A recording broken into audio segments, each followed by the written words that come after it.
Hi, folks. Chris Voss here from the ChrisVossShow.com, the ChrisVossShow.com. Hey, welcome to the show, folks. We certainly appreciate you guys tuning in. Thanks for being here. You guys are the greatest audience in the world, and if anyone tells you you're not, they're lying to you. Fake news. Anyway, guys, we certainly appreciate you guys tuning in. Be sure to give the show great reviews on iTunes, Google Play, Spotify, radio, all the different, there's like 20 billion places you can get the ChrisVossShow.com on the syndications. So be sure to check those out. You can go to thecvpn.com or ChrisVossPodcastNetwork.com. And there's like 7 podcasts there. So as well. Once again, we have of course, not only on the greatest show, the greatest guests, we have today Stephen Kuhn. He's a decorated United States Army combat veteran. He's also a speaker and an author. He's got a forthcoming book coming out soon here. He's also a consultant who helps individuals dramatically improve their quality of life through the consistent, conscious application of honesty, integrity, and transparency. Boy, could we use some, can he help some of our politicians? Stephen and his team help leaders increase and scale their existing influence through the mastering the art of relational capital through HIT. Honesty, integrity, and transparency. I don't know why that's associated with violence, but I'm just kidding, Stephen. Stephen's HIT philosophy unleashes your inner authenticity, increases revenue, and supercharges your mindset to wield influence. Welcome to the show, Stephen. Thank you so much. What an intro. Honor to be here. There you go, man. Honesty, integrity, and transparency. And if there's any age where we need more of this taught to more people, it's now. I agree. It's funny you mentioned politicians. I actually work with a few in Germany. Good. We need you to come to the United States. But so you got a forthcoming book, I believe, that's coming out in November. Give us some of your plugs so people can start looking you up on the inner tubes. Sure thing. So the book is coming out. There's nothing on the interwebs yet about that, but it's called The Humble Alpha Leader, and it's a 5-step program which is designed to take a leader and their senior direct reports from their current level of performance to a high-performing, laser-focused team, and to living a quality of life with certainty in everything they do. Now, the certainty part is important because that's where you can let go of the how, and it just happens. That'll be coming out soon. You'll be able to find everything on my website, stephen-kuhn.com. And you can find me on Twitter, Stephen E. Kuhn, Facebook, Stephen Kuhn Official. Just put in Stephen Eugene Kuhn, Stephen Kuhn, you'll find me everywhere. There's 2 Stephen Kuhns on the internet that are found, and one of them's a jazz musician. That's not me. That's always tough. Stephen-Kuhn.com. Check it out. I had one client who's he shares the name with the bassist from Jimi Hendrix. Like, you want to talk about a Google SEO fight? It's a brutal one. Well, there's also another Stephen Kuhn who's a professor at Georgetown. That's right. Yeah. And I literally got invited to a dinner in Munich one time with this strange woman who met me online or somewhere. I think it was a small world. It was an old community.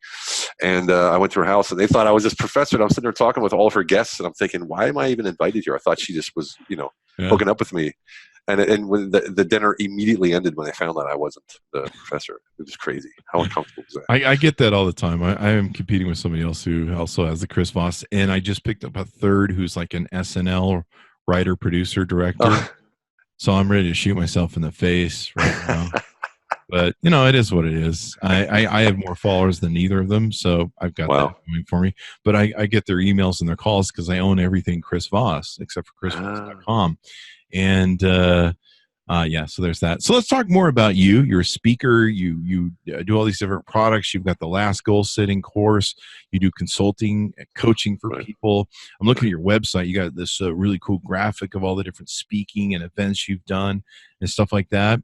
So tell us more about who you are. And we can probably talk about the principle here down the road. But give us kind of lay of the land of who you are, how you got here, why you got here, why you do what you do. Okay. Well, I think it begs to tell the story of how I got to Europe, which is where I live now. And so I grew up in Pennsylvania and central Pennsylvania. We like to call it. Explains why you left. Yeah. That's exactly one of the reasons why. Yeah, you just left. Wow. Do they even have electricity and radios there? Yeah. No, back then they didn't. No, of course not. No. I'm not sure. The mobile home was flickering at night. We had to. Jeez, wow. No, so I left literally 10 days after high school. I joined the Army, and when I when I was in boot camp, see, I hated myself in high school. I tried every sport and I was sucked at every single one. Was this the deer hunter story you're telling? No. Close. It could be. Wasn't actually. that Pittsburgh? The deer hunter? Yeah, it was Pittsburgh actually. No, Steelton, wasn't it? Steelton. I'm not sure. It was Steelton. Yeah, like it was Pittsburgh somewhere. Yeah, but it's almost as Steelton's like a mini as Pittsburgh. Long as you didn't go to Nam. I know you're not ripping off this story. Didn't go to Nam. No. Yeah. Okay. You're not pulling a Biden on me. No. A Biden. No. I just was horrible at everything I did, and I didn't like myself, and so I left for the Army thinking that'd be fair. That'll help. Yeah. And when I went to boot camp, I was getting my head shaved, and as they were shaving my head, I decided, okay, this is a new me. I'm not going to go back. So you decided you didn't like yourself, and so you're like, I'm going to go into boot camp where I have a bunch of sergeants yelling at me about what that whole thing from I can't remember the movie. Full Metal Jacket. Full Metal Jacket. I'm going to go there, and that will improve my self-esteem. Was that? No, what I knew was that I needed a break. I needed something to break in me to rebuild something. I mean, even back then, I knew that I needed some kind of structure support, something. Yeah. So we had, a childhood. My mother we moved quite often, put it that way. So very often. And so we never really caught footing anywhere, and I was always just trying to follow up. So I decided to go differently. Well, I joined the Army. They sent me to Fort Knox. I did well in boot camp. They sent me to Germany. I ended up in the middle of Germany during the Cold War, which was awesome. And it was we were on the wall era and stuff. Yes, it was amazing. So we got to stand there and watch Ivan the Terrible on the other side, and I thought I was going to end the Cold War, so I was always there intently on the border and looking for reasons to tear it down, that kind of stuff. Were you there when Reagan came over and said, Gorbachev, tear it down? I was, but I wasn't in Berlin when he was there. Oh wow! That's so cool. Yeah. So what a lot of people don't realize is West Berlin was an island in the middle of Eastern Germany. Yeah. So it wasn't attached to West Germany. So you had to drive through or fly over about 220 kilometers of Eastern Germany. So that means if you drove, you were searched, they followed you, they checked, you name it. Wow. So yeah. So either you were stationed there or you didn't really drive that much over there. I was in the West Germany part. I went to Berlin later, but during that time I didn't. And then I was sent to Iraq for Operation Desert Storm, and there I learned a bunch about myself too, and decided it was time to get out. After, I started asking questions about, why we were doing what we were doing, what drove me there, and how I could do what I did, that kind of thing. So I ended up coming back to Germany, getting out, and staying in Germany. Mm-hmm. And I got out in Germany, and I started out as a doorman at a club. Wow. And I was a tank. So I was on. Yeah, but I was on tanks. What else are you going to do in a foreign country? Couldn't hardly speak the language. Yeah. You're a brawler. Yeah. You're an Army brawler. I know those guys come back fit, man. They can kick. Yeah, well, at night too, when you go out drinking and stuff, and whatever. So that's some long stories. Well, it turned. Tell me those stories. Yeah. Well, it got worse because when I was a doorman at a club, everyone heard I was a combat veteran, and I had a bad attitude. I PTSD to this day, but it's better than it was back then. No one knew what it was back then. This was in 1993, and I just fought every night, one or two times every single night, just fighting all the time. People come up and just want to fight with me. Yeah. And I indulged them. And American, I don't know. No, it wasn't that. I was like, oh, you think you're tough, that kind of thing, Uh-huh. And then, I got my nose broken twice. I got my face kicked in, detached retina. But you never fall. You keep going like an idiot. So after that, I had a breakdown. Everything ended. And then I just built myself back up, and I started working in the corporate world. Opened up my own cocktail bars. Opened up health clubs. Opened up my own club, all at the same time. I got my MBA. I got my MBA in the UK. I'm springing over 10 years here. Got my MBA in the UK while I had the 3 cocktail bars in a club, and was working for the corporation as a European operations director for a British PLC with 87 locations, 3,500 employees. Wow. And then in 2008, I was doing work with my twin brother in America, who is a mortgage. We had a mortgage charter. Of course, that all crashed. Yeah, I used to own a mortgage company for almost 20 years. Yeah, there you go. Well, we were using our massive amounts of money we were making from doing the non-docs. I'm sure you know what they are. Yeah. And we were starting to produce films in Hollywood. Oh, wow. So with our money, yeah. That's a great way to get write-offs. That's a great way to lose it all, too. Yeah, so get write-offs. Yeah, I'll get write-offs, yeah. That's exactly what we did. In that pond.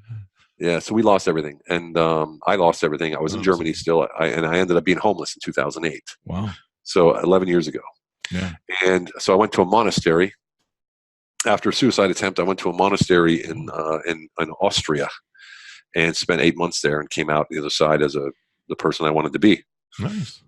So since then, been building upon that, and just doing some fantastic, amazing things. Traveled the world all for about 20 years, 9 countries a month, doing consulting. And I do turnarounds. So I go in, fix a company that's broken, make immediate revenue, and then work on the infrastructure, the structure of the team, the culture, that kind of stuff to get back in shape again. That's fun stuff. I've done that. Now I only do it online. So the last 2 years, I'm only doing it online. There you go. And business exploded. It literally exploded because, look, I fly to Spain.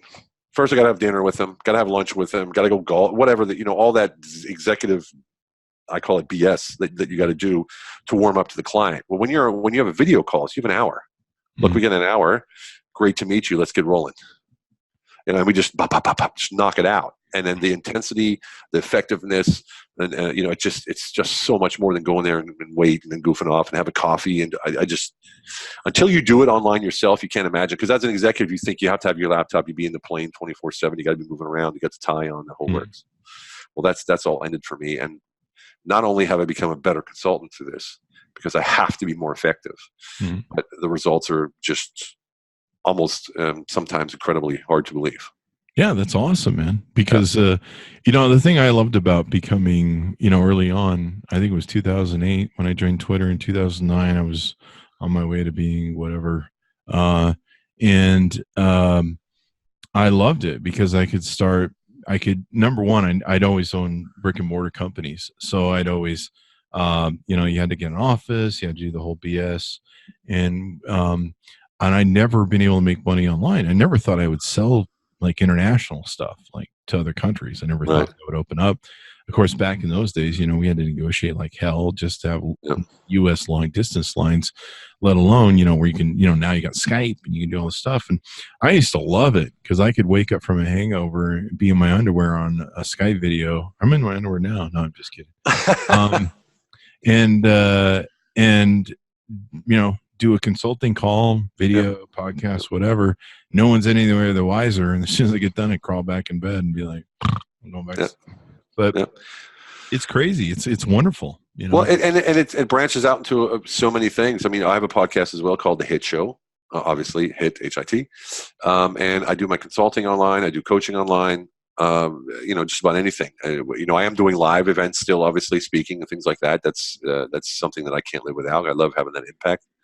But the online, I mean, look, you have no cost, no overhead, no flights, no hotels, it's ridiculous. You can charge less, give better results, apply better results in less time. I mean, it's just ridiculous. It's a no-brainer for anyone who tried. And it was hard for me because I didn't know what the heck I was going to do. Literally, because I came home and my kids at the time were 2 and 3, and they started speaking to me coherently, and I was like, "Whoa, when did that happen?" So I told my wife, exactly. I live in Budapest. Yeah. So I live in Budapest, and I know I said Germany, but I moved to Budapest in 2009. And I told her, I said, I'm not going back. I'm not getting on a plane ever again. I'm done. She's like, well, what are you going to do? I said, I have no idea. So this is where my veteran status came to play. Is I went on Facebook and I looked for a veteran group of entrepreneurs, and there was a group called Vetpreneur. There was about 2,500 people in there. I just went in and started giving free advice on how to, I do a class every single day for about 15 minutes on how to fix a part of your business, run your business, turn your business around, marketing, all that kind of stuff. It caught on really quick. People started calling me to ask them if I could help them, and within 3 months, I made $100K. That's awesome. And I was like, man, holy shit, this could be a business. And then I did. I turned it into a business, and now I do more than veterans, obviously, but I've taken over that group. We now have 13,500 veterans in that group, and I've helped one-on-one in the last 2 years, 250 of those veterans actually turn around their business. That's awesome, man. Yeah, it's very rewarding. Cool. Very rewarding. Yeah, very, very rewarding. Yeah, they're veterans, which is cool. Yeah, I'm always disappointed in how we don't support our veterans better and take care of them more. This West Virginia story that's going on right now is just breaking my heart. I don't know if you've heard it, but it's a bit of a segue. Anyway, so you do team group mentoring. You do on-site in your office with a team. Of course, you try and do it online now. Business optimization modules.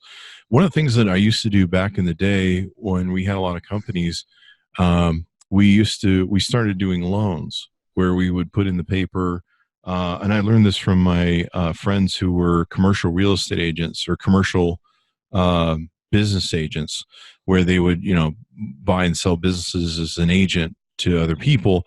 But normally, just like residential real estate, the people who steal all the best deals are the agents themselves, because they have the inside knowledge and they know what's coming on the market. And there's a lot of companies that are cash poor but asset rich, and so you can clean them out, take them, and whatever. And then we were building a lot of companies, but we had our management team, we just could not get beyond the two of us with a core third or whatever, and running 3 businesses. We just could not get out of it.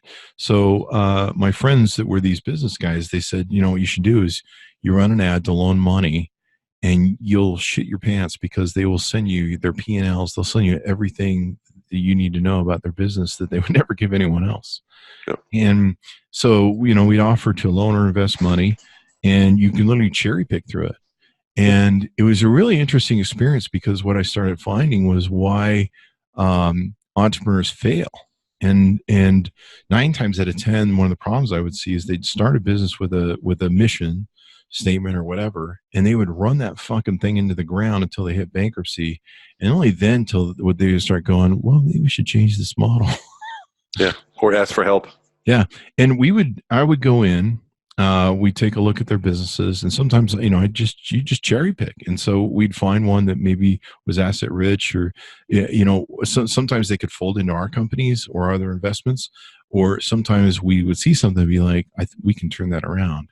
And I was really good at that. And so we'd see it, and then I'd go in, and they'd be, I'd be like, hey, we'll take you over, but listen, we're going to give you 10 grand, but you got to get the fuck out, because you're the problem. So that's it. You got to go. You're the fucking problem, but we'll give you 10 grand. You're going to walk from this. You're not going to file bankruptcy. Your credit's going to be fine. You're just going to be free to fucking go. Yeah. 5 grand, 10 grand, whatever it takes. Sometimes we just look at people and be like, dude, you are so fucked.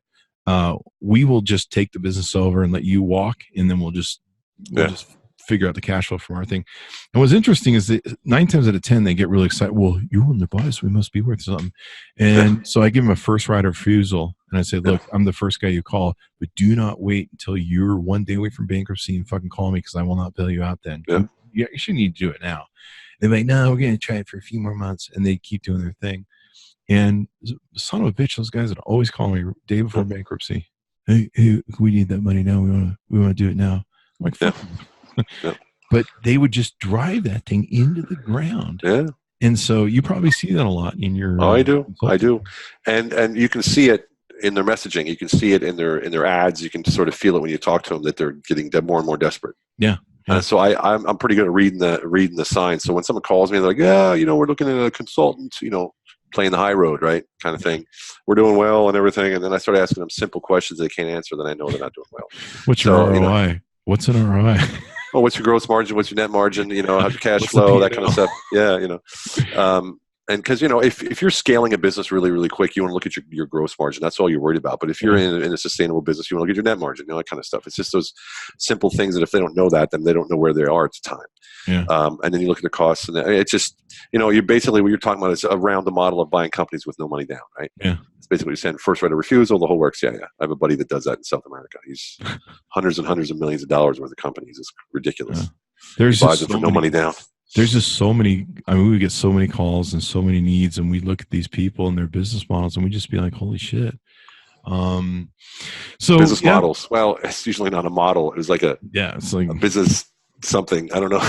Yeah, I mean, it was amazing to me. Our first company we built for $2,000. It lasted 13 years. The only reason it ended was because I moved out of state and just didn't want to deal with the liability of it was a delivery business, so there's a lot of liability with cars and stuff. And then our mortgage company would still be alive today if it hadn't been for the mortgage meltdown. But what was my point about that? I lost my the business models, lack of. Oh, yeah. So our second company, I started with $4,000. Both companies have turned into multi-million-dollar companies, and we got profitable really quick. And because we could reinvest the money, we weren't paying on debt. Right. So I remember one time I interviewed a guy who he got like 150 grand that somehow he got from, I don't know where he fucking got it, but it fell into his lap. And so he bought the most highest class mortgage rent per square foot office in the valley, right? And he had the fucking mirror granite walls or whatever. Yeah. Just he had him stack this thing so deep, and he's like, all the people come to work for me because it's so beautiful. And he was out of business in a year. Yeah, go figure. Go figure. Yeah. And I'm like, well, look, most people, there's two mistakes. People have money and they think money will make their business work. Number two is they have a great idea and they don't have any idea how to implement it. So they do it on their own by reading books and whatever, instead of asking for help. I always say, if you want to go somewhere or be where someone is, then ask them how they got there. Mm-hmm. Ask somebody who's been there how to get there. And you'll be surprised. Every person I've ever asked for a little bit of mentorship has said yes. And I'm talking, I've asked people. Like I worked for Mick Jagger. I worked for Olivia Newton-John. I worked for Andrea Bocelli. Mm-hmm. By walking up to them and saying, this is what I have to offer. This is what you need. This is why you need it. Let's work together. And that was like my mentor. They paid me to be their mentor. So that is awesome. They paid me and they were my mentor. I learned from Mick Jagger. I learned from Olivia, a lot from Olivia, actually. And Andrea Bocelli, I learned so much from his wife, Veronica, who's the manager. I'm glad I added the manager part because it might have came across wrong. Too bad you were working with Mick Jagger back in the Studio 54 days in the 70s. I probably wouldn't be here if I was.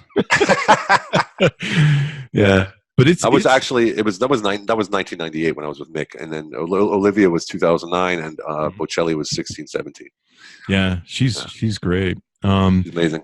I grew up in the 90s with her, and she had the big songs and the disco era and stuff. Yeah, she was awesome. Yeah. Then Grease. That's good physical. But that was a great song, wasn't it? I think I was a teenager at that time, so that was a great song for me. I'm like using this to pick up chicks or I don't know, play the car and dates. But it's interesting how many people. I mean, until you really see this from the point of view you and I have seen it from the back end with all these different companies. You get to consult and see their P&Ls and what they're doing. And like I would say to people, "What's your burn rate?" And they're like, "What's a burn rate?" And you're like, "You're operating the negative, and I don't know where your cash flow is coming." But, how soon before you run out? Because it tells us where, you're going to hit the wall. Yeah, there's something to say about intestinal fortitude to run a business and to drive it hard. But there's also something to say to know when you got to ask for help. Yeah. And help doesn't always cost. Yeah. Typically it will, and it should. That's why it's there. But it's just the pride, especially sometimes in, let's say, the veteran space. I can do this. I was in a war. I can do this. That kind of thing. And the hardest part for me is when I talk to people. Their situation. Where they are. They're in dire needs, but they will not get off their horse and say, "Look, help me." Until the horse breaks its legs. Dead. Exactly. Yeah, exactly. And it's a shame. And it's a shame. I mean, I've literally pushed myself on people. Like, I know where you are, brother. I know exactly where you are. Mm-hmm. You're not going to be here in about 6 months if you don't move now. Yep. How can you know that? I used to tell people the same thing when I pay them $10 and give them a first right of refusal to sign. Yeah. I'd be like, look, don't be the guy who everybody is who calls me at the last second and activates this. You should be doing this now, from what I'm seeing. The biggest thing they always hated was we would always say, you have to leave the company because you are the problem. You are the thing killing you. You need to go back to McDonald's. That's kind of where you need to go. I've been really ugly to people over the years if I really determine that they have no business being an entrepreneur. There's some people that they just don't have the brains for it, or they just haven't developed the brains for it. I don't know. I just think everyone can learn. Not everyone can be at the highest level, but I think everyone can learn or be taught. But like I said, a lot of people don't want to learn. Yeah. They want to do it on their own, and it's not necessarily only ego. It's desperation sometimes. Sometimes it's trying to prove something to themselves or their family or their mother or the internal voice that they have. Yeah. There's so many different ways. So that's why we work on the, let's say, the interpersonal side as well, because if we look at this world that we're in, once we realize that every time we're irritated, pissed off, upset to the outside, that's us being upset at our thoughts about what's going on. It's not actually what's going on that's upsetting us. It's our thoughts that are upsetting us. So when you realize that it's my thoughts that are upsetting me, then I can change those thoughts and I won't be upset anymore. Then you can focus on reality and what's going on. Yeah. So that's sort of what I work with a lot of people, clients, people that I spend a lot of time pro bono, Mm-hmm. Working with people, getting their heads straight so they could understand exactly what's going on for real and that their ego's in the way and that kind of stuff. Yeah. That's super rewarding personally. And that also gets me, I mean, I had a woman the other day who called me and wants to be a client. And she said, the reason I chose you is because you talk a bit about spirituality and about the internal inside out, and you talk about quantum physics, but you do it in a business form, and you actually proven that it works. Mm-hmm. So she said, you're not woo woo, but you talk a little woo woo. And so yeah, so I thought it was quite interesting because it's exactly how it is. We sort of, and that's what the Humble Alpha program is. The Humble Alpha Leadership Program is. Yeah. It literally helps you find your identity first. Let's face it. How many CEOs do you know that are this powerful CEO, and you know them as the CEO of, what's his name? He's the CEO of Exxon. What's his name? You know what I mean? Like that's what you're always saying, because their identity is not them. Their identity is that position, is the CEO, is the manager, is the leader. And that means that they're not dominating in their entire life. They're only dominating in that one space. Well, what we do is we teach them and we lead them to their own identity, to purpose, through certainty. And what that does is allow them to dominate in any space, opening up the doors to just massive amounts of opportunity that you've never seen. I've done it myself. Yeah. This all comes from my life experience and my partner Lane Balone, his experience. So it's a fantastic program where we've already started testing the program. The book's coming out right after that in November. The book's proven. It'll be the book will be the program proven. So it's a 5-stage program. Anyone can read the book and go through it. And if they want to take the program, they get in contact with us and off we go. Awesome sauce. Yeah. So let's talk about the hit. Honesty, integrity, and transparency breeds true authenticity. I love this.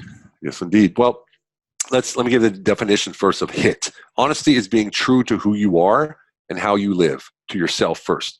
And transparency is communicating your honesty for anyone to observe, whether it's now how we're talking on video and whatever it is. And integrity is the result of your ongoing reputation, and it's the byproduct of honesty and transparency. So when you're honest with yourself, you're transparent about who you are and why you are, the result is integrity. That makes you authentic, of course, and that word is overused, but you can't be authentic without, authenticity is the result of your actions and who you are and how you talk and things like that. And because when you're authentic, when you're authentic, you can literally dictate your market value. I'm sure you've experienced that as well. And when you dictate your own market value, you get opportunities that many people don't get, and that puts you in situations where you can build influence, invest in relational capital, building influence, and so on and so forth. So yeah, that's how that works.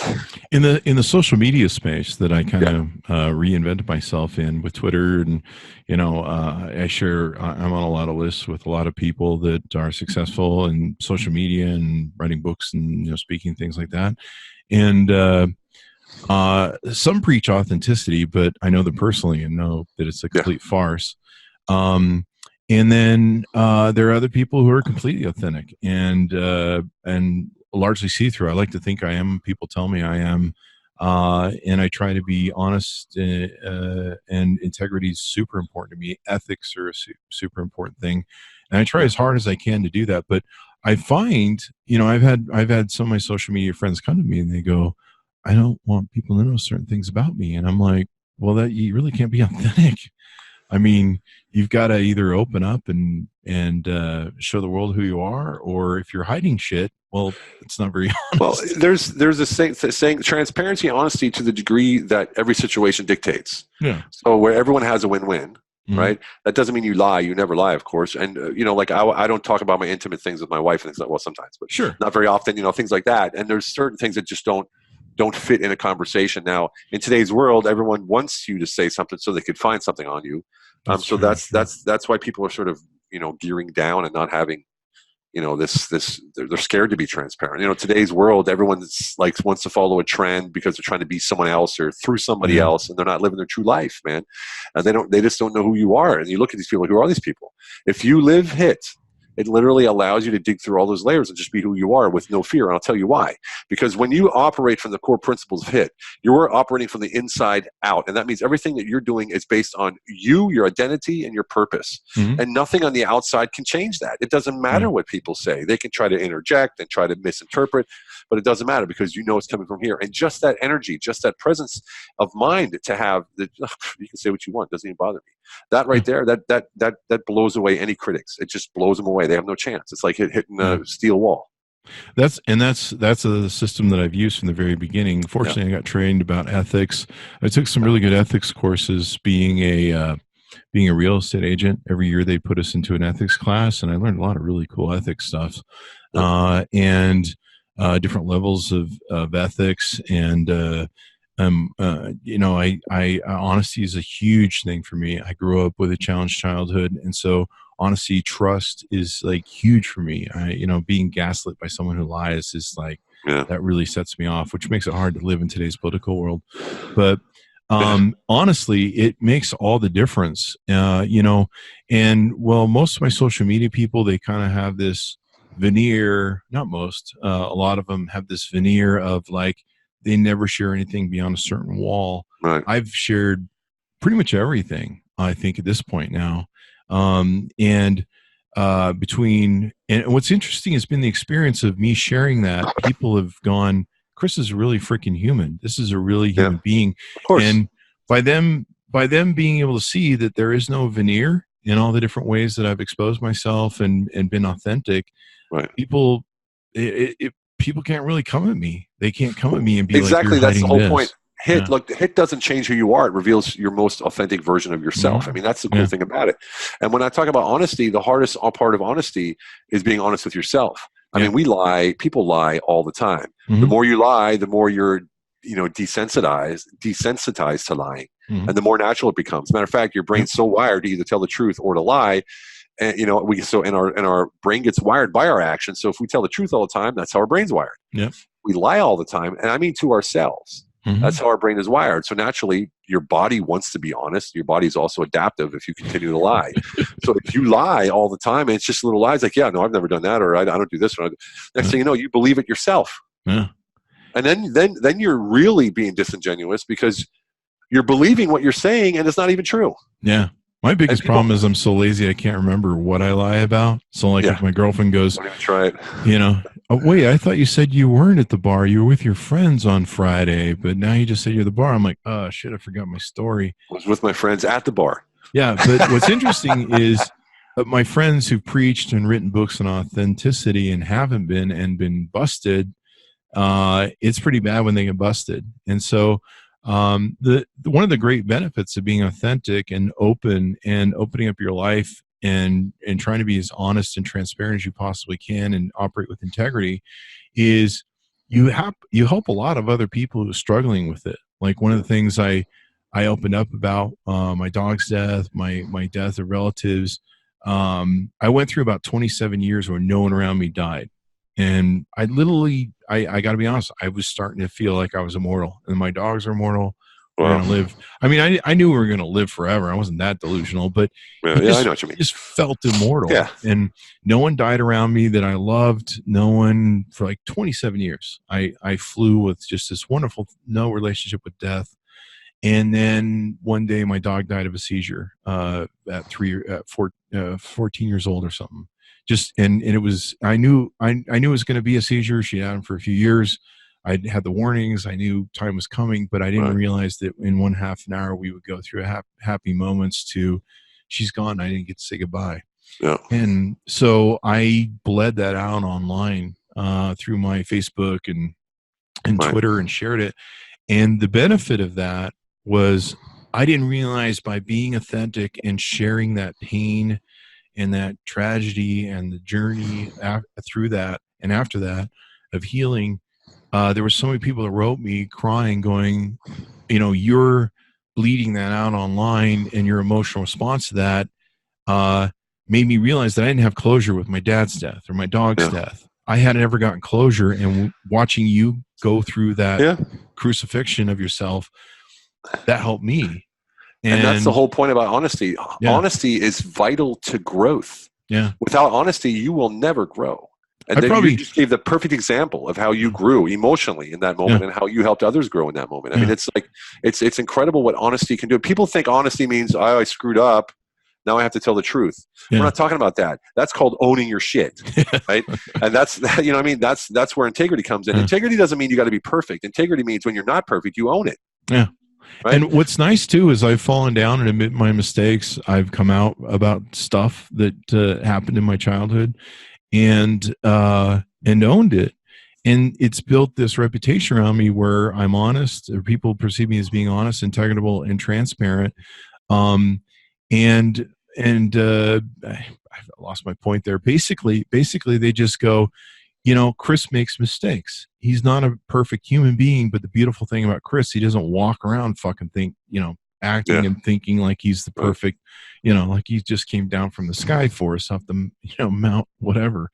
Yeah, but it's because you know who you are, and actually, honesty motivates us to become the best version of ourselves. And once you know the best version of yourselves, you don't need to put it out there because people see it, and it's for real. You're not pretending, and that's the whole thing. By being honest with ourselves, we bring light to the bad, and only then can we change it to our best self. And when we change it to our best self, honesty equals reliability because you're always known to be honest. You don't have to explain anything. I mean, it's so incredible. Yeah, my audience and my fan base, and you know, my friends on Facebook, they let me fail because they, you know, when I fail, it's not like, oh my God, Chris failed and it makes the news. You know, no, everyone's like, yeah, we've seen, you know, Chris fall and he's honest about it and he's human. And you know, I've had people tell me that they hate me, that they don't like me for either politics posts that I do or things that I've said or positions I take on culture and stuff. Right. I've had people say, or sometimes maybe they just hate me because they're jealous or whatever. But I've had people, and I catch them online talking about me sometimes between friends. Yeah. And I've had people just say, you know, Chris is an idiot, but I watch him because, you know, I want to see, he's going to tell me when he hits the wall. I want to see him hit the wall. Well, you know, if we're sticking on honesty again too, is that your whole day is easier. You have less stress, less anxiety, less shame, you know, stress of decreased performance. I mean, the whole thing, because when you're lying, like you said, it's a complete distraction. Yeah. And I mean lying to yourself. Shit back too. And I mean lying to yourself is what I'm talking about first and foremost. You know, that's the hardest part to get over because we can always justify, well, I better do this because then I have to have that. Well, I have to do this because if I don't, then that won't happen. Yeah. So we're always justifying it. If we get over that, it's like cracking a shell and you have like 10% of your day, 20% of your day is suddenly freed up. Because you're not worrying about what did I say, who did I say, who can I talk to, who can I talk to, that kind of stuff. Yeah. And it becomes so much freaking work. Like, you know, I've had friends that, you know, between dating or wives or relationships, you know, they're constantly lying to their girlfriend about what they're up to or their wife. And I'm just like, dude, do you ever look at all the work that you put in? And you know, a long time prior to the occupant of the White House, I had two friends, and I kind of treated them like mentally challenged people. And I was just like, you know, I'm going to love you for who you are, but you're seriously broken, and I'm just going to try and smile and accept you. But they were pathological, narcissistic liars to the degree that we have in the White House. I mean, just like everything. And it was interesting to be their friend, because I couldn't believe anything they said. I mean, their lies were so extraordinary, like beyond. But they would get people to believe them. But one of their patterns is they repeat their lies. And well, of course they do. They have to, because they have to believe it. Yeah, and they would repeat them over and over again ad nauseum until like sometimes I'm like, dude, just shut up, man. But other people would buy it. But they built lives, the two of them, that were such a card poker stack of just lie stacked upon lie upon lie, and then it would become this complex tree of lies that if you were to ever pull that one card out on the bottom, like the whole thing would just unfortunately, that's how a lot of people live, but it's out of desperation. It's out of, they don't know why. That's what our society sort of teaches us. You got to be like this. You got to be like that. Well, let's look at society. You know, society teaches that you got to do this to be that. You have to do this to be successful. You have to look like this, act like this, buy this, you know, that kind of shit. But when it comes to transparency, you know, transparency is cool because transparency is communicating the honesty, right? Like I said. And so being transparent, people can actually observe your honesty. Yeah. And like you said, not just your words, but your actions, and you know, you have nothing to hide. It's incredible. I mean, it's The higher level of transparency results in building of trust at rapid speed. People are more apt to help you in your efforts when they trust you, because they can see your honesty is actually not just something you say, but it's what you do and how you live. And it also helps everyone around you make better and faster decisions, and allows everyone to connect with you in a more organic way, because there's no walls, there's no bad energy. You're not trying to manipulate or leverage. It's incredible. And I think our world teaches you to lie. Like, of course when you go in for a job interview, you put all sorts of stupid stuff on in your job interview resume that, like, whatever. And of course, it doesn't help the jobs come to you and be like, oh, you need to have like really good, I don't know, there's some videos I've seen that are really funny where they do a parody where they're like, what does that actually mean that you're requesting? And the HR person is stumped. Our politicians, of course, we have this open agreement between our politicians that we expect them to lie to us, and they lie to us. And somehow we let that be okay. And of course, now somebody went, oh, really? That's the deal? Well, let's take that till 10. I've had people say, and I kind of grew up in a world was like, don't tell people who you really are. Don't share, share that personal stuff, because, that can be, no one really wants to know who you are. The vibrations are on the rise, man. The vibrations are on the rise. More and more people are coming to the realization you can't live like that, and that, and if you do, you're carrying everything on your shoulders. Why? You can live a life of freedom, complete freedom when you break. Believe me, it's happening. I could go into there's a meeting in India in January with all the swamis and the Dalai Lama, where I'm on a delegation, and it's about a complete new form of commerce that's going to change the world. And not to mention the Humble Alpha Leader Program, which is going to change the face of leadership. I've only touched on it a little bit. We're joint venturing with massive companies, massive personalities, to make this real and tangible, and not just a book or a program. I mean, there's impact out there that's going to be massive. In America, something different's happening. People are looking at the leader of the free world and going, oh, we don't have to pay vendors, and we can just rip people off, and we can cut corners, and we can just lie our way to the thing. It's actually influencing a whole new attitude in our culture. And we're seeing that in business. We're seeing a lot of ghosting. We're seeing just more like, you screw everybody and get mine sort of attitudes. And so it'll be interesting to see how it all comes out. But this is one of the reasons I'm big on this hit thing. And this is probably going to hit home for a lot of people, is you attract what you put out. Yeah. So you get back what you put out. So if I'm looking for that, I was, then these guys are ripping me off. Because I had the same thing. We were doing e-commerce products from Germany to America. We sold like $30-40 million worth of product. And of course, we're chasing that money still to this day, and it's just, it's because we attracted that, because we're like, oh, we can't trust anybody. Competitive mindset, mistrust, trust, that's a scarcity mindset. Scarcity, I was just going to say. Yeah. When you have a scarcity mindset, that's what you attract. So when you're abundant, it doesn't matter. And then you attract, I mean, I work with people, I cannot believe how honest and transparent they are with me. And I can't believe how they invite you in to, hey, help us, work with us. Here, take my money.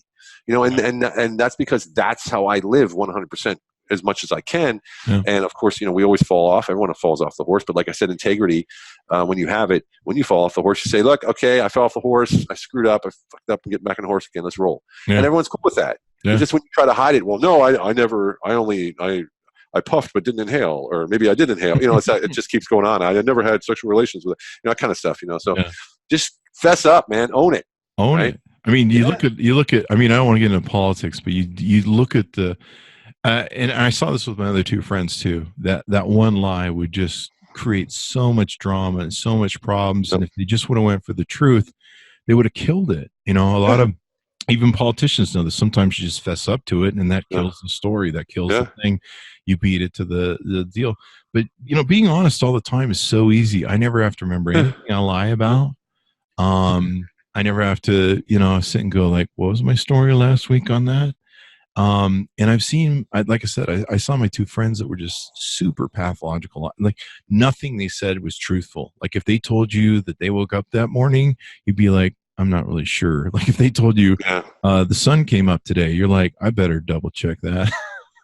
That's how much they lied. And they wouldn't tell like stupid lies. They tell like grandiose lies. Like, just grandiose shit that you would just be like, it's like cognitive dissonance to the reality, because they need to create this fake reality in order to feel sort of in a certain way, or to say it's one of the 6 essential human needs is significance. Yeah. And there's 2 ways to feel significance. One is to put others down, and one is to actually do something that no one's ever done.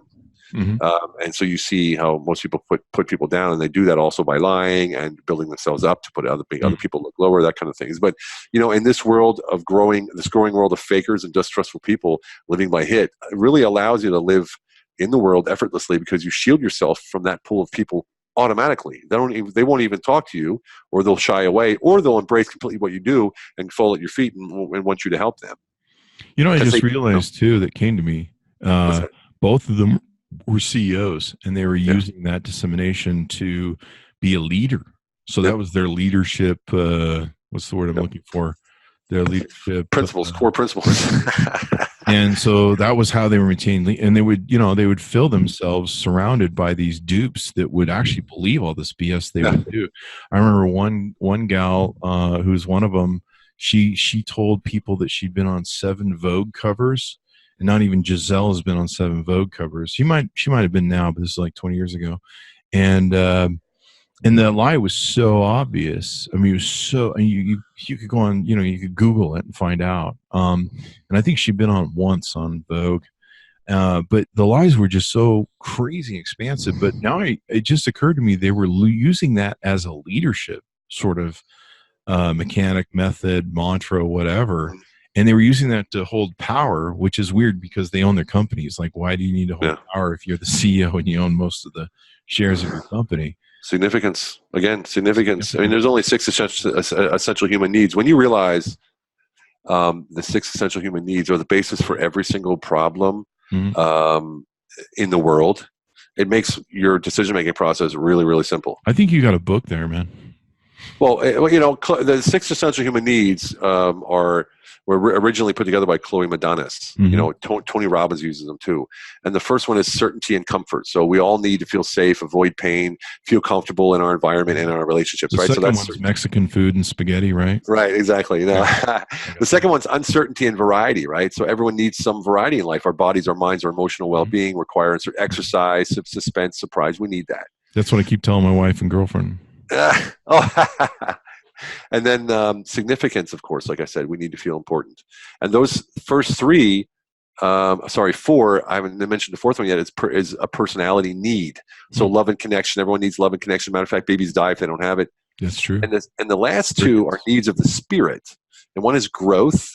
When we stop growing, we die. We need to constantly develop emotionally, intellectually, and spiritually. We have to. Anything that you want to remain, and anything you want to remain in your life, whether it's money or your health or your relationship or your happiness or love, has to be cultivated.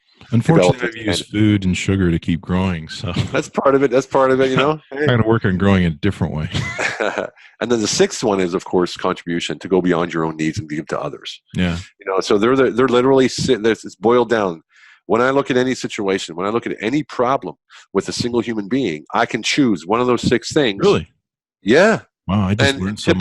Typically, well, look at it. Look at the list. Look it up. 6 essential human needs, and then you're going to say to yourself, the next time someone's acting in a strange way, you're like, "What is this person missing? They need some love. They need significance. Maybe they need both. Maybe they just need variety. They've been sitting on the computer for 6 days straight." What is it that they need? And when you're in a leadership position and you know these 6 essential human needs, you can literally walk up to your staff and make them feel fantastic within seconds because you give them exactly what they need. Maybe this will help. This can help with relationships too. You can look at your relationships, whether being a leader in your business, your employees, your wife, your girlfriend, your mistress, and your wife, and the other mistress. Whatever works for you, kids. Yeah. Right. No, this is really insightful. I got to tell you, I'm loving this, Stephen. Great. I love the hit. I love the significant thing. I'm actually going to go Google that after the show, right after. You should be going to stephen-kuhn.com. I should plug. But after you go there, go, search for the significance thing. But yeah, I mean, maybe that'll help me deal with some of the gaslighting that's in my world. Just being aware of what gaslighting was. I just became aware of that just a few years ago. All my life, I'd been triggered by people who would lie to me, and it wasn't a pretty trigger. Let's put it that way. Yeah. So this rage would come out of me, which wasn't healthy for anybody, especially if you were the one who triggered me. Yeah. And so I really struggle with it. But now I kind of have a different way to approach it, where I can be like, why is this person trying to be significant? And but you also to look at why you're triggered, because like I said in the beginning, when we realize that we're only triggered by our own thoughts about what's happening and not what's happening. So why am I reacting that way to that person? Why do I hear this thing and it actually really makes me mad, but when I hear it over here from somebody else, it doesn't affect me at all? What is the problem here? You know, what's going on with inside of me? And often, there's a book, you got to listen to it. Michael Neal, The Inside Out Revolution. It's an audio book. It's like 3 hours. It's like a deprogramming. The Inside Out Revolution, Michael Neal. It's incredible. All of my clients, every single one of my clients, it's like mandatory reading. Awesome. Right? Yeah, Michael Neal, Neill, The Inside Out Revolution, and that shows you how you can change your entire world with a decision, with one decision. Just stop thinking that way. Like, I know it sounds simple, right? It's really difficult. Yeah, knock it off. Exactly. Stop thinking that way. And I'll tell you what, when you were talking about politics before, Trump, not Trump, Hillary, not Hillary, who gives a damn, right? It's like, we're not going to change it from our position. We're not. And we're not going to change it arguing online and Twitter and hating each other and poking each other and blocking each other. That's not going to help, right? What's going to help is me knowing what I'm going to do in my world to create influence enough to make the change that I can see that will affect my world around me, and that will have a ripple effect of radiant value that will carry itself outward. And we can only do effective change with positivity and not with negativity. And that's where I see the problem with the press now, left, right, front, and center. It doesn't matter. It's all negative. It's all negative. I like the Ripple speech by Robert F. Kennedy. That's one of the most inspiring things that I've ever done. The Ripple of Hope speech. I don't know if you ever heard it. Yeah. Oh, yeah. It's wonderful in South Africa, and there's a couple key parts in it that I've given to some of my executive friends on plaques and pictures and stuff. But the Ripple of Hope, the fact that we can enact positive change. For me, the journey was I reached a point of being triggered by gaslighting to an umpteenth level in 2015, and then 16 made it worse. And then my friend went, "You're being gaslit, Chris." I'm like, "What the?" I was about ready to punch him in the face. What does that mean? And explained it to me, and I'm like, okay. And that helped me manage a little bit better. And then I had to go on the journey as to all the way back to my childhood as to why this was such a problem for me and why it triggered me so much. So I had to resolve those issues and square that circle, or circle that square, one of the two. I like a circle to square better. I like a circle. Fuck squares. They have corners. You can hurt yourself on them. But no, I went through that whole journey, and now I'm quite a bit better at dealing with it. Well, we have we do a retreat every year in Peru, in Cusco, and we hit Machu Picchu and stuff like that. But we work with the Quechua tribe, which is the last descendants of the Inca Empire. There's only 800 of them left. Holy crap! And yeah, we work with them, and we work with the plant medicine ayahuasca in San Pedro, but we do it in a way to find identity, to find purpose, and create certainty in your life. And we purge all of that negativity. We purge all of those things. And we do it with business leaders. So here you are with executives, right, in like a retreat in like bush huts and everything with the Indians and, the indigenous people, excuse me if that's not politically correct. I live in Europe. I don't know. The indigenous tribe of the Quechua tribe. And these guys are like showing up the first day going, what in the hell is this? Where's the 4-star hotel? Nope, that's a hut right over there. And that's where you're staying. And after 2 or 3 days, they're just like, I never knew this existed in me. Yeah. Like they find people inside of themselves and they go back and they explode and excel because they turned all that negativity away and made it only positive according to their identity and their purpose. And that identity and once you have identity through purpose, you have that certainty. And certainty has one key element in it that makes your world so much easier. And that is once you know and you're certain that whatever it is that you want will happen, you don't have to worry about how it's going to happen. You just operate on a proper moral compass, in this case of hit, and it will happen. Doesn't even matter how, because you're certain it is. And when you get to that point, Chris, I'll tell you, life becomes almost effortless where you're like, okay, this is like weirdly too easy. Yeah. What's going on here? What's wrong? Something's going to happen wrong. And then you start thinking like that again. And what do? Scarcity mindset, bam, hits you on the head. You gotta go back to Peru. It takes a few times.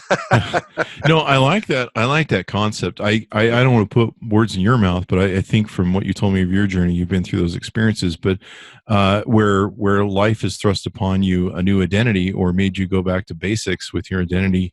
I've certainly had a few points in my life, I forget what they're called, but where you lose everything. Including what you thought was your identity. Like I'd be like, well, as long as I can keep the BMW and the gold watch and the big house and the canyon, I'm still me. And then you lose that, and life will put you through these phases sometimes where it kicks you down to the core, where you're just like, well, sleeping on the floor isn't too bad. Well, it's funny. It's funny you say that, because when I was homeless, that's when it really hit me, and I said, that's when yeah. You find out who you really are. Yeah, but you also find out all that shit that you were bugging about didn't matter. Didn't matter at all. Didn't matter at all. It didn't mean jack shit. Of course, I didn't learn that time. It took me a little more slaps in the head, right? But it doesn't mean. As a matter of fact, I remember sitting there going, you know what? I could get a job tomorrow, but I don't want to. I think I'm going to stick around for a little bit. I want to be a little more homeless. Yeah, I was really lucky. Fight Club, the movie, broke me, and I was being broke at the time. I was very rich, and we had 3 different places that I was living to. I was spending every weekend flying to Vegas and living in Vegas, and then flying back to Utah to work. We had an office in Denver I'd fly to in a place, and I had 2 BMWs at any given airport at a time. And I was living this crazy life, and everyone hated me. Like all my friends hated me, all my girlfriends hated me. They always wanted my money. It was that old Styx song, as long as I'm buying, everyone's my friend, sort of thing. Oh yeah. And I was living this life, and I'm like, this really fucking sucks to be rich. And like everyone starts suing you for bullshit, and then you're suing them, and you find that the rich pretty much sue each other as a there's no mafia anymore. You just fucking sue the fuck each other. You don't break kneecaps anymore. And I just went, what the fuck is this? And I saw Fight Club, and that broke me. The whole, I'd been buying all this stuff to impress all these people who didn't give a shit about me. And I'm like, this isn't working for me. I'm the most unhappy I've ever been in my life. I was probably happier when I was poor. And I didn't have that situation like that, but what I had was influence. So I mean, I had really good money, but I had nightclub, right, and I had health clubs, very high end health. Each health club would cost about $19 to $29 million just to build. Wow. So it was a PLC, like I said, from the UK. So people would say, "Oh, you're the owner. Oh, you're the," that kind of thing, right? So, "Oh, hey, Stephen, hi. Oh, nice. Oh, and you're at the club, and they're like, "Oh, hey, VIP areas open," that kind of stuff. As soon as that stuff was gone, crickets. Yeah, no one returns your phone calls. Yeah. Well, I didn't make any phone calls, but still, they didn't call me to say, "Hey, what's going on? Where are you at? We haven't seen you." Once you're out of money, I went to the monastery. I went to a monastery for 8 months. Didn't tell anybody. Didn't pay any bills. Didn't do anything. Didn't tell anybody except for my family. And so I could have been dead. Yeah. No one asked. No one asked. No one even like. That's when you find out, how much the bullshit was. How mortal you are. Yeah. Exactly. Yeah. Exactly. And then you have an impact in the world, and then suddenly you're like, "Oh my God!" And then you're really down to your core. I wish I'd gone to Peru first, because I didn't really need to go through the whole experience, but I really freaking learned a lot. And then in 2008, I went through the experience again. I built a mortgage company for 20 years, and I'm like, okay, this is going to go. We had our courier company that was going and I finally shut that down because it was just a liability. And then we had a more talent agency, modeling, acting agency. I shut that down because I was just annoying after, it ran its course. It was fun, but then, after a while, it just becomes really stupid. I can't imagine how a modeling agency could be fun. I was friends with Ron. I was friends with Ron Rice from Hawaiian Tropic, and my girls would go see Hugh Hefner. And I had 400 of the hottest girls in Utah on my phone at any given time. We could go to any club. I would actually get sick and tired of going to clubs 5 times a week because club promoters would call us and be like, "Hey, Chris, we got a VIP. You're gonna have security guards and everything. We just need to bring 6 chicks with you," because no one wanted me to come to the club. Yeah, exactly. They're like, "We know you have the book." I was one of those guys calling you when I had my clubs. That's probably what it was. Yeah. Like seriously, I just have to be like, dude, I've been out 5 times this week, and we used to give free memberships to the models for the health clubs, but they had to come at a certain time of day. Oh, did they? Yeah, oh yeah. What a game, man! That's brilliant. I could have put my girls to work at your show, but we had Touched by an Angel at the time in Utah. We had Wormwood. I think it was Wildwood or Wormwood, and then back then there was like a huge union strike going on in California or some bullshit, and so everyone was coming to Utah to film TV. Wow. And so we had actors, models, and I would throw these parties like 400 people, 200 people at my house, piss off the cops in my neighborhood. And it was a lot of fun for a while. Ron Rice, who ran Hawaiian Tropic, he's like, "You need a bikini team." So I got a bikini team.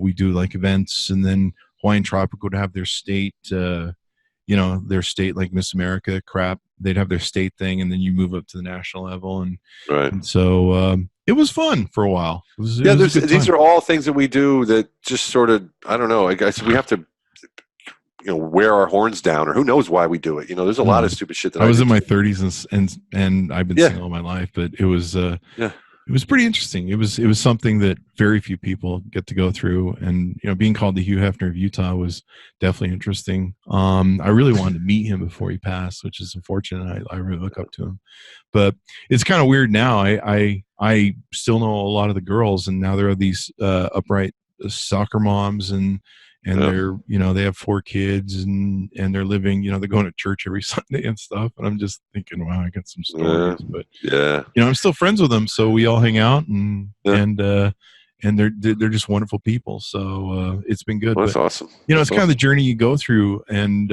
so I didn't think I'd lose the mortgage company, but that recession in 2008 just took the legs off. That was amazing. That was amazing. That was incredible. And I was overseas too. Yeah. I mean, it's like a lot of most of my income was tied to the mortgage bank, and of course, we were investing in films. Mm-hmm. Jesus, what a mess that was. Yeah, films. I've had friends. See, that's how I knew about the films. We talked about this in the pre-show, and investing in films, because we had the acting and modeling agency, so we knew a lot of people in Hollywood, and I knew people that invested in films, and of course, they would try to get me to invest in films, and my casting agents and people that I knew. I was really lucky. I get to sit in sometimes on different auditions and stuff like that. I think we had is it Bob Estevez that we had, who's the brother of Martin Sheen, and he would call me, and he sounds just like Martin Sheen. He's done the is it Joe Estevez or Bob? No, it's I think it's Joe. Is it Emilio? Something like that. Well, Emilio Estevez. The name Sheen is a fake name. I know. They're all Estevez's. I don't know what his name is. Yeah, but it's either Joe or Bob Estevez. I believe it's Joe Estevez, but Joe is like a B movie star, and when you normally hear Martin Sheen on like cheap commercials or cheap movies and stuff like that, in fact, he did the voiceover at the end of Apocalypse Now for Martin, because Martin had a big falling out after his heart attack with Francis Ford Coppola. But I would hear about all the stories. In fact, at one point we had who it was, the Kirk Douglas. We had Michael Douglas's brother come up. I believe it was Sean Douglas come up, and so we had people from Hollywood coming up, and we'd hear all the stories of investments. So that's a crazy business, the investing. Yeah, we were, but back then, you remember, investment banks were a big deal back then. So we would walk in, we would just stroll into the Israeli discount bank in New York City, top floor, and we talk for 20 minutes and get a deal done for like $75 million for a slate for Quentin Tarantino and Lawrence Bender. And it was like, okay. Did you invest in that one? No. Okay. We got money for it. We didn't personally do. Yeah, because it was $75 million. That was the one that really fucking bombed, right? No, that was a slate. So a slate is when you do like anywhere from 4 to 10 to 20 films with one lump of money. Oh, okay. So they say, here's $75 million, make 5 films. Okay. And typically they'll say, we're going to make 6 films, and they only end up making 2. Yeah. It's all the money anyway. Yeah. So, but I think that was when. That was way back when, but I think it was one of the films they were going to film was *Inglourious Basterds*, if I'm not mistaken. Oh, that was a great movie. Which is funny because they filmed that in Berlin, where I was living at the time. Yeah. So I got to hang out with those guys, a couple of those guys too. And there's actually awesome, a bar. Man. It was a bar cafe in Berlin named Tarantino. So guess where they went every night? That's one way to get Tarantino to show. Yeah. But yeah, I'm a huge Tarantino fan. Yeah, who isn't? I mean, I think he's brilliant. He's just one of a kind for sure. Yeah, I still have to go see the new one. I haven't seen it yet. I haven't seen it either. I think people are already talking PC and all this kind of bullshit. Why there's, oh God, there's already people. But you can't go PC with his movies. I mean, he uses the N-word explicitly in all of them. Well, they try. Yeah. Everyone tries. Everyone hates. A lot of it's historically fairly correct, although, he's going to go to the umpteenth level. I still love Kill Bill. Like, Kill Bill was just one of the greatest movies of all time. But, I think he's one of the greatest producers, Akira Kurosawa, you name it. So, anyway, let's get...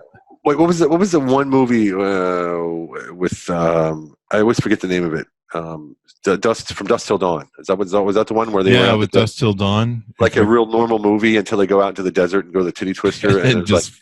Some high turns into like a devil. Yeah, that was the most film I ever watched, man. Yeah, that movie is so great. In fact, I think there's a photo of me somewhere with one of my favorite actors. Let me see if I can remember the name because I always forget his name.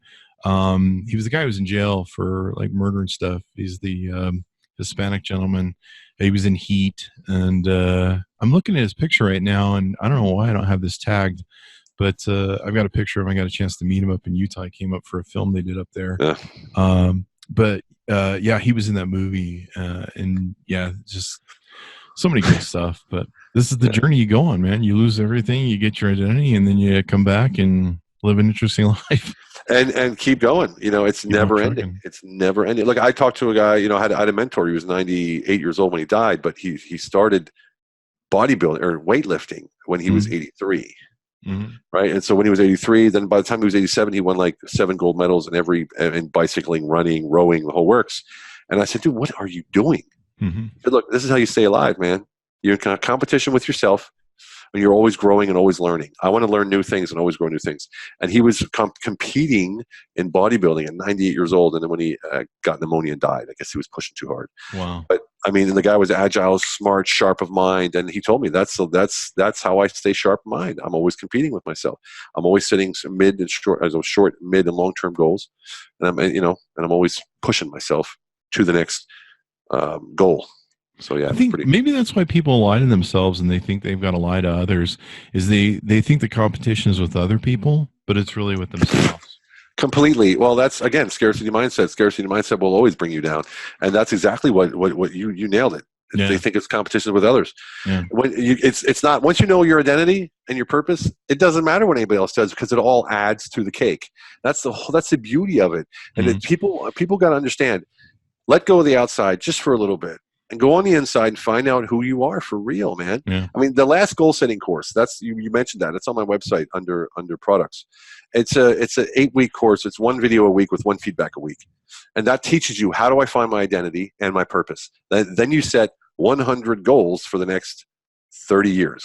And so that's how you stretch out and you open your mind completely up to what it is that you want and you attach your identity to that. So then you're on a path. And your eyes are open instead of focusing on that one thing. People talk about, I want $1 million. What's $1 million look like? What's it really look like? Yeah. Well, if you have $1 million, it means you got to be able to take tax on that $1 million. you got to exactly right. You got to pay. I can't pay the tax. Or someone says, I want a Bentley, and then you get a Bentley, and they can't pay the gas, they can't pay the insurance. So what they really mean is they want a lifestyle of someone who can afford a Bentley and can spend $1 million. I had that problem. The first BMW I bought, I went to the gas station to try to put regular in, and it's like, you got to put premium in this thing. I'm like, whoa, what did I just do? Over here, they sold everybody diesel. So I have all of my Beamers were diesel. It's like wow. They don't, it's turbo diesel. So I had the 7 Series when it first came out, the newer version, and it was diesel. And I was like, this is so weird.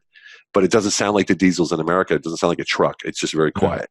Is it dirty like with diesel in America? No. Super particle filters. That's the whole trick. The reason I feel is because you have to get that particle filter changed like every 2 or 3 years, and that thing costs like $3,000. Holy shit! Just for it's like a catalytic converter, but worse. Wow. So you have to sell a kidney to get that thing replaced. Yeah, most people go to the shop and they just blow it out. And for $5 or whatever, it's ridiculous. So wow. Yeah. And now the European Union is trying to ban diesel cars. After they sold, for the last 20 years, they sold everybody diesel as the only viable solution. It was literally, of every BMW on the road, 100 BMWs on the road, there's 3 that are running on gas. Holy crap. On gasoline. The rest are running on diesel. And now they're saying, we're going to outlaw them. Wow. Yeah, it's crazy. It's crazy. I know. Well, VWs will probably be okay because they were lying for like so many years. Boom, boom. Yeah, they got a bust. Oh. Well, it turns out the smart car, the little smart car, Uh-huh. That little like shoebox car. I had one, and they said it's clean as heck. They found out it puts out more diesel particles than a truck. Yeah. Plus the batteries and the acid and stuff. Yeah. That stuff, it takes so many special minerals to make those cars and special stuff. It's almost more of a pollutant just on its own. Yeah. And like here in America, like my friends will be like, I have an electronic car. I'm like, they burn coal to make the electricity, right? To charge that fucking thing. Not only that, yeah, but then they gotta mine, and and then of course all the batteries that they gotta get rid of. Batteries. We have a million and shit. Yeah. Well, we recycle them. No, because the components you can't you can't. You can't take them apart and filter them out. They're battery acid. Yeah. And then what's interesting is what's going on in the world, not to get off we're completely off topic at this point. We can go off topic, it doesn't matter. But China's not taking anyone's trash anymore. So yeah, we're having some real problems. They're sending ships back. Yep. So your last goal setting course found at Stephen-Kuhn.com teaches you to create a system for yourself. This is really interesting, these tidbits. I want to read these. Okay. It shows you how to stretch goals outside of your comfort zone, enables you to take steps towards your goals every day and transform single actions into routines. Internalize your routine so comprehensively that it becomes a habit. Sounds like a great way to become accountable. Completely. And we also use what we call habit stacking from the book Atomic Habits. Mm-hmm. And actually it's funny because I almost said another, but we also use I'm sure you know the book Never Split the Difference. Mm-hmm. Yeah. Who wrote it, right? Who wrote Never Split the Difference? Chris Voss. Stop it, man. That fucking guy, man. The ex FBI negotiator. We're friends on LinkedIn. He served with a buddy of mine who's in the FBI. Please stop. Yeah. Fucking guy hijacked my whole SEO.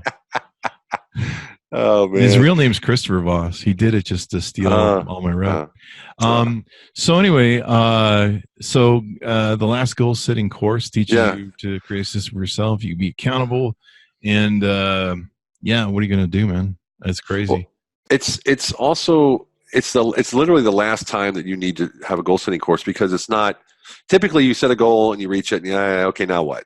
This is a goal for the next 30 years. These are your goals for the next 30 years. You're going to have more as you go along. But to sit down and actually take the time, and we bring you through this in our videos, to take the time to write 100 goals down, 25 for each 4 areas of life. And it's like, wow, I've just created my future. Mm-hmm. And then you start creating that certainty, and then again, of course, you get to let go of the how. So it's incredible. And we just did it without any promotion, my partner and I, and like 65 people signed up in like 2 days. And we're like, oh, okay, I guess we're doing this. Nice. And it just really went nuts. So now it's an evergreen, so people can go on there anytime they want and just sign up, and off they go. And it's super inexpensive. You can check that out at Stephen-Kuhn.com. When you said habit stacking, I was thinking of something completely different. I was thinking habit stacking is where on your desk you have like a beer, a shot, and a line of Coke. I thought that's what habit stacking was. Maybe in the old days it was. I don't know, but I need to get a rim shot sound effect somewhere on the show. Yeah. So, habit stacking is where you take a habit that you already have and you stack a new habit on top of it. So, for instance, if you brush your teeth at the same time every morning and you want to journal after that, you put your journal beside your toothbrush. That's a habit. Is that where I want to sleep with my girlfriend and her mom and her twin sister? I don't know how you would say that. I'm thinking of all the possibilities. Clearly, it's on my mind. You're doing your best to pull me away, aren't you? No, I'm sorry, man. I'm sorry. No, that's all right. That's all right. Habit stacking. When you said that, I'm just like, habit stacking? I think your mind went immediately to, yeah, exactly. Yeah, well, where else? The old habits die hard, right? Yeah. I mean, habit stacking, I don't know. Is that where I take 2 coffees? Like I do that every morning, a habit stack. I take 1 coffee and then a 2 coffee. Just But no, so what? Explain habit stacking, because I clearly am missing. Habit stacking is this. So if you want to create a new habit, just remembering to do it is really difficult. Yeah. So what you want to do is, if you want to start listening to a guided meditation every morning, right, at 8:00, what habit are you usually doing at that time? So what's the first thing you do? You make a coffee. Okay, you make a coffee. Put your MP3 or whatever it is that you listen to, or your earphones, right next to the coffee machine. So when you come make your coffee, oh shit, that's right. I got to do my meditation. That's a habit stack right there. That's all it is. So you're combining the habits, so they'll trigger, or they'll not sure what the right word is, enhance, or they'll bind together. Like, yeah, because that's why you have a habit. You go to bed every night, whenever you go to bed. Yeah. But you want to create a new habit to read 10 minutes before you go to bed. So what do you do when you get up in the morning? You make your bed, if you do, which you should. You take your book, you put it on your pillow, so when you go to bed at night, I'm going to read. That's habit stacking. That's what I do. I want to make sure that I tell everyone I love them, and make sure that I'm consistent with that every day. So I always have my wife's number and the mistress's number right below each other, so I can call both of them or text both of them. Tell them both I love it. I'm just trying to be consistent here. Just trying to be consistent. This is the only comedy on the Chris Voss Show. It's lowbrow, man. It's all blue. I'm just kidding. Oh man, Steven right now is like, why the fuck did I do this? No. What the hell did I get myself into? No, but I love your site. You're speaking. You're traveling. Well, I guess you travel and you do speak, but for the most part, you're trying to stay online, help people with their businesses. Who's if I'm listening in the audience right now, who's your client that should be reaching out to you right now and saying, I need help from Steven? Right. Typically, it's a client who's making about $150K a month. Been in business for at least 3 years. Well, that's the size, because they have to have some kind of success. They got to have. Well, that's the impact that I can have. So I have the first thing I do. The first thing I do is I go in and do what I call immediate impact revenue. So I find dormant revenue. There's only 3 ways to grow a company. That's higher prices, more clients, and repeat sales. And underneath those 3 ways to grow a company, there's 32 ways to make that happen. Most people are doing 4 to 5 to 10 max. So that means there's another 20 ways out there that I can make money for you immediately. Yeah. And once I do that, then I focus on the real problem, which you were talking about before, which is typically the leader. But I take care of their perceived problem first. Hey, Steve, the sales team sucks. We need money. Okay, coming in. We're going to do it. You made your money. Now can we talk about the real problem? And I do it in that way so that they gain trust first. And then they're open to that, right? If I go balls in and say, look, you're the problem, then it's not going to be a very nice time. So that's why I like those larger companies. And I work with smaller companies, but they have to be able to sustain it. And to be able to sustain it means they have to be able to work with me a bit longer than a company that's already established. Yeah. So our Humble Alpha program is a year, but that's coaching and everything. My consulting is 4 to 6 months only. Unless you really want to go longer, then it drops to a small retainer where I'm like a doctor. You just call me when you're in trouble. Yeah. And it's very effective. We work very hard in the 1 hour that we speak to each other. So and I mean I've worked with one company in Texas who was a roofing company, and we took him. He made his first $1 million now. I found $150K in the first hour of dormant revenue in the first hour we were working together. There was a health club chain. There was a marketing agency. Had a $100 million ad spend. Working with them, so it's very weapons companies. Just anybody who needs that next level. They're either stuck on a plateau and they can't grow, they can't scale, or they're really in trouble and they need to turn around. They're the 2 companies. The times that I usually found when I looked at companies that were struggling, a lot of times they never thought out of the box, and they've never. It seems really simple to me and you, but they've never said, "Why do we do things this way?" It's because they don't know what they don't know. You don't know what you don't know, and people say, "Oh my God, how could I never think of that?" Well, because you didn't know it. It's not your fault. Just don't know. One time, someone handed me the keys to a company that was going to file bankruptcy at the end of the week. They weren't going to make their payroll, which was going to throw them into bankruptcy, or they were going to. I think the out was to go bankruptcy. And I went in and pretty much stayed awake for 48 hours, going over their books, their operations, everything. Took control of it, and they were spending like so much stupid shit for stupid shit. It was crazy.